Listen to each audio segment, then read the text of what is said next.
Think you have been lied to about how fossils are made. They are not peaceful burials. They are not the slow settling of bones into sediment over millions of quiet years. Some fossils are high-definition photographs of absolute murder. Consider what it takes to become a fossil. Your bones must survive scavengers. They must survive bacteria. They must survive the crushing weight of accumulating sediment. They must survive tectonic shifts, volcanic intrusions, and the relentless erosion of time itself.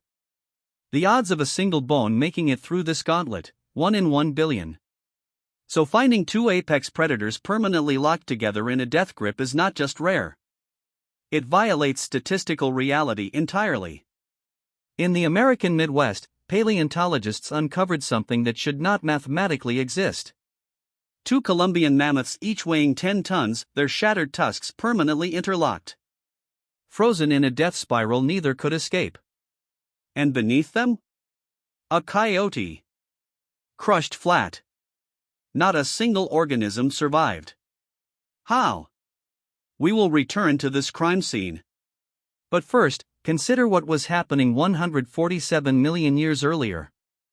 Across the Jurassic, another predator was not dying. It was suffering. A fist-sized hole blown straight through its pelvis. Infected. Rotting. 4 weeks. The Allosaurus did not know it would become a monument. It only knew fever. And pain. And the slow failure of its own body. These fossils are not curiosities. They are frozen screams. But the tusks were not the weapon. The tusks were the trap. To understand what happened in Nebraska, you must first understand the architecture of mutual destruction. A Columbian mammoth tusk is not a simple weapon. It is a hydraulic engineering failure waiting to happen. The ivory grows in spiraling layers, dense calcium phosphate wrapped around a nerve-filled pulp core. When two tusks collide at full force, the tips do not simply break. They shatter into interlocking fragments. Like jammed industrial gears that cannot reverse. 20 tons of muscle pulling in opposite directions. Neither animal could disengage. The shattered ivory acted like jammed industrial cogs, permanently locking their bodies together in a grinding, inescapable death mechanism. The fossilization odds for a single bone are 1 in a billion. For two locked organisms preserved in the exact moment of mutual annihilation? The math stops making sense. These are not discoveries. They are statistical impossibilities that the universe forgot to delete. But the mammoths are not even the most architecturally violent fossils in the record. Because 125 million years ago, the rules of predation inverted entirely. A creature called Repenomamus, a badger-sized mammal with coarse fur and grinding teeth, was discovered in the Cretaceous sediments of China. Inside its stomach cavity, the partially digested bones of a Psittacosaurus dinosaur. The dinosaur was 3 times its size. Imagine a feral badger trying to assassinate a horse. Now freeze that moment in stone for 125 million years. This was not a scavenging event. The positioning of the bones proves active predation. A mammal, in the age of dinosaurs, was hunting the dominant lifeform on Earth. The assumption that dinosaurs ruled unchallenged? A comfortable lie we told ourselves. Nature had already deployed the same predatory operating system across different chassis. Convergent evolution, open source hardware sharing that cares nothing for our categories of who should hunt whom. And if you think this was a one-time anomaly, consider that ants have been waging chemical and physical warfare for 100 million years. A conflict older than the Himalayas. Older than the Atlantic Ocean. Older than the split between Africa and South America. Wars fought with formic acid and serrated mandibles, over territory measured in centimeters, while continents drifted overhead and asteroid impacts reset the surface of the planet. Violence is not a human invention. It is an inheritance coded into the operating system of life itself. But none of these fossils captured the exact moment of impact like what happened 150 million years ago when 3 organisms collided in a single, catastrophic instant above a Jurassic lagoon.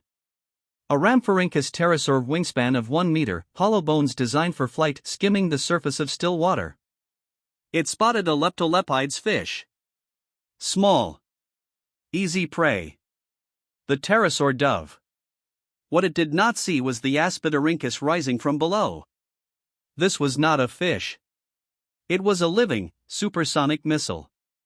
A meter-long predator with a beak designed to impale soft tissue.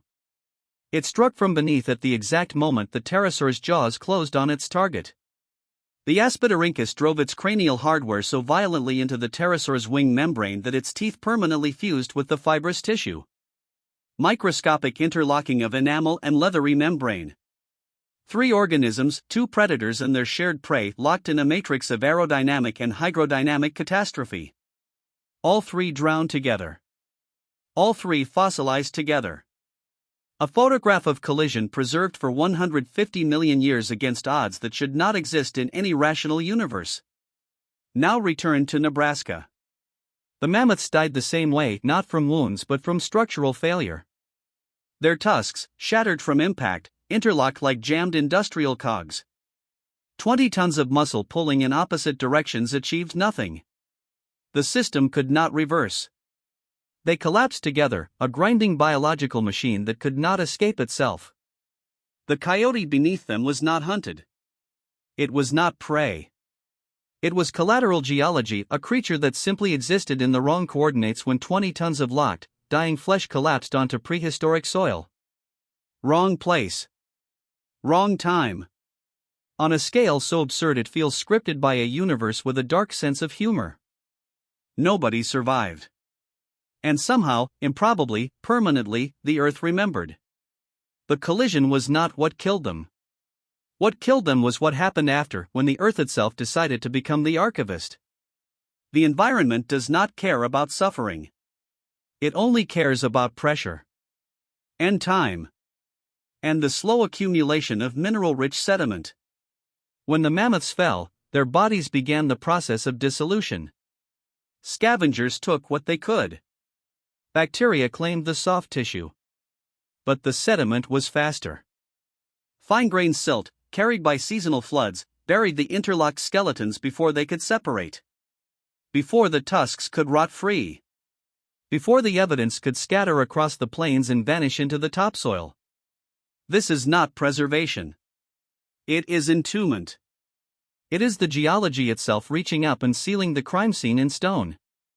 Imagine the grinding, structural friction of broken ivory locking tighter as the weight above increases. The crushing gravity of muscle failure as 20 combined tons slowly compress into the floor. Mineralized water seeping through bone. Calcium replacing calcium. The slow transformation from skeleton to sculpture. Now imagine different deaths. Different tombs. A velociraptor, caught in a collapsing rain-soaked dune. The sand seals above it. The darkness is total.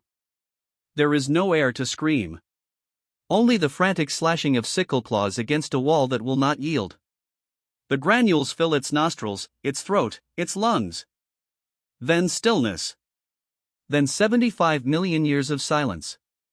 Or the deafening, hollow crack of a Stegosaurus thagomizer, a multi-ton organic flail swinging with the kinetic force of a wrecking ball, shattering the pelvis of an attacking Allosaurus. That sound lasted less than a second. The infection that followed lasted weeks. The slow march of necrosis through dense bone. Low-frequency groans of fever echoing across Jurassic floodplains. The rock memorized every second. Fossilization odds are worse than winning the global lottery and being struck by lightning simultaneously. Yet here we stand, in museums full of evidence that violence has been the operating system of life for 210 million documented years. From the Triassic through the Pleistocene. Through every mass extinction event. The concept of agonizing, fatal combat has never once disappeared from the record. The failed relatives, the countless predators whose exact deaths vanished entirely to decay, left no trace. We will never know their suffering. But these fossils? These are the 0.0000001% of violence the universe did not erase. And this is where we must stop looking at the fossils and start looking at what they are saying. Because if the Earth can perfectly memorize the exact microsecond of a creature's ultimate agony, if it can freeze suffering in stone for 147 million years, then perhaps fossils are not relics at all. Perhaps they are monuments. Not to biology. To pain. We look at fossils as inanimate stones.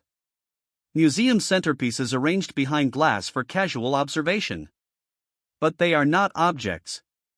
They are paused recordings of absolute desperation. Tragic actors trapped mid-sentence in the most terrifying moments of their existence. That velociraptor is still slashing in the dark. The mammoths are still pulling against tusks that will never release. The pterosaur is still drowning with a fish fused to its wing. We view humans as the inventors of warfare, the originators of malice and systemic violence. But the deep fossil record destroys this assumption entirely. Agonizing, fatal combat existed hundreds of millions of years before the first human ever picked up a rock. Before the first primate descended from the trees. Before the first mammal drew breath. We did not invent war. We inherited it. The conflict was already running when we arrived. Remember the Allosaurus from 147 million years ago? The one with the fist-sized, infected hole in its pelvis.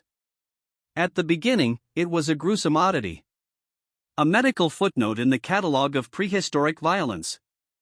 But now you understand what that fossil actually captured. That creature did not just die. It suffered. For weeks, it endured fever.